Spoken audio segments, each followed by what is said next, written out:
Hi friends, నేను ఈరోజు 9 మామిడికాయ తోటి మాగాయ చేశాను. మాగాయ ముక్కలు తరిగి ఎండబెట్టి ఉప్పులో తరిగి ఒక రోజల్లా నానబెట్టి తర్వాత ఎండబెట్టేసి అది మజ్జిగ ఊట అన్నమాట. అది ఆ తర్వాత 4 కప్పులకి 1 కప్పు చొప్పునే కొలుచుకొని కారము ఆ ఊటలో కలిపేస్తాను అనమాట. ఉప్పులో నానబెట్టిన దాంట్లోనే ఇంకా ఉప్పు వేయక్కర్లేదు, ఉప్పు వేసిందే కాబట్టి కారం అందులో వేసేసి మళ్ళీ ఎండిపోయిన మామిడికాయ ఒరుగు మొత్తం దాంట్లో వేసాను అనమాట.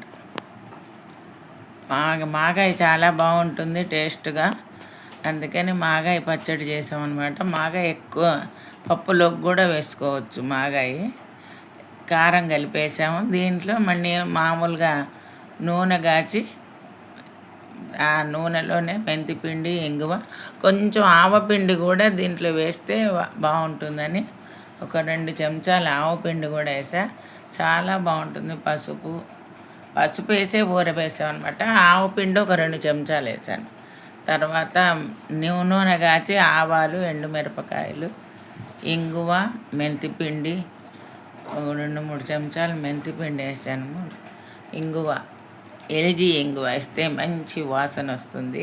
ఎండుమిరపకాయలు వేసి తలా పెట్టి పులిహోరలాగా కమ్మటి వాసన వస్తుంది ఆ ఊటలో.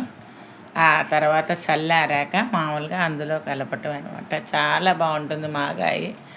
రోజు తిన్నా ఇబ్బంది ఉండి ఎన్నాళ్ళైనా ఉంటుంది మాగాయ. పచ్చళ్ళ పప్పులో కూడా వేసుకోవచ్చు మనం. మాగాయ పచ్చడి చాలా బాగా టేస్టీగా, చాలా రుచిగా, బాగా ఎర్రగా బాగా ఉంది ఫ్రెండ్స్. అందరూ కూడా మాగాయ పచ్చడిని లైక్ చేయండి. ఈ విధంగా చేసుకోండి, చాలా బాగుంటుంది. Thank you friends.